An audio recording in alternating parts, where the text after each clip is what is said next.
Hello everybody. As you know that we were discussing about organizational change models and we have already covered two models of change. Today we'll be doing the third model of change, that is Kotter's change management theory. Okay. So this theory has been devised by John P. Kotter. Now this change management theory of his is divided into 8 stages where each of them focuses on a key principle that is associated with the response of people to change.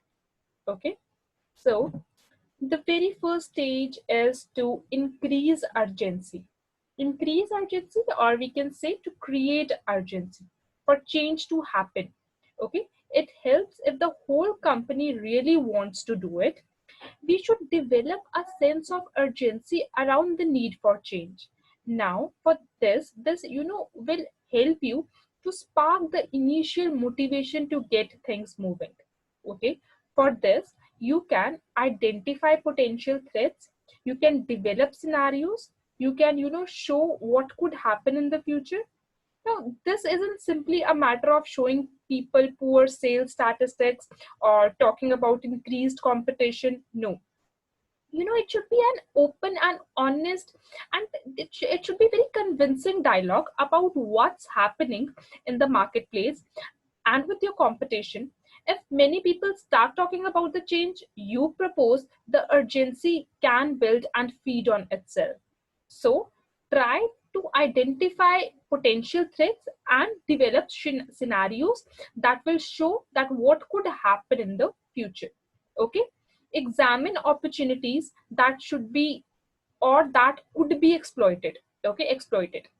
Then start, you can start with open discussions, you can start with open and honest discussions actually, and give dynamic and convincing reasons to get people talking and thinking. You can request support from customers, outside stakeholders, and industry people to strengthen your argument. So the best thing, the very first step is to create or to increase the urgency. Okay, this will definitely spark the initial motivation of the employees, and it will help this things to start moving. Next is build a team, build the team. Now, convince people that change is very necessary. You know that change is necessary. So, this often takes strong leadership and visible support from key people, okay, within your organization. So, manage change isn't enough. You have to lead it, obviously, okay. So, you can't find effective change leaders throughout your organization. They don't necessarily follow the traditional company hierarchy, okay. So to lead change, you need to bring together, you need to create a team of very influential people whose power comes from a variety of sources. Now it can include job titles, it can include statuses, it can include expertise, and even the political importance. Okay, now once a good team is formed, the only thing is that now they will continue to build urgency and momentum around the need for change. Okay, so for this you can identify the true leaders in your organizations, and then you can mark them as a key stakeholders.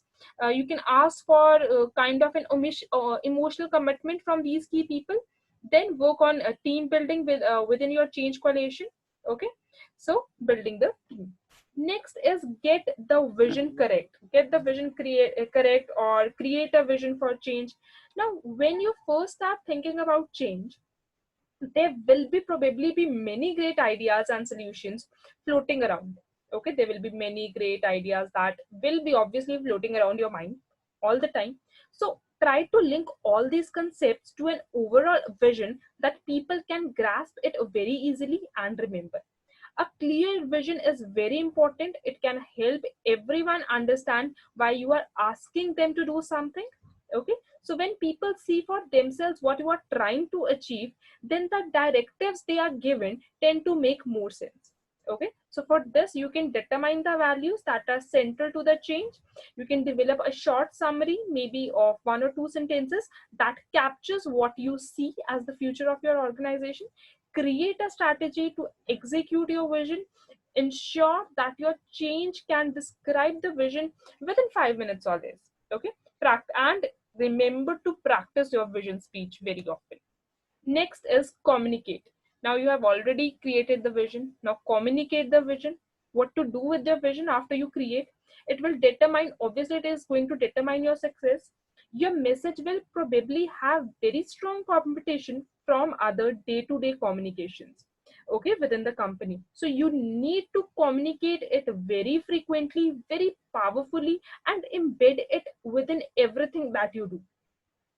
Don't just call special meetings to communicate your vision, okay? Remember, you should never ever call special meetings and then you should communicate your vision. Instead, talk about it every chance you get.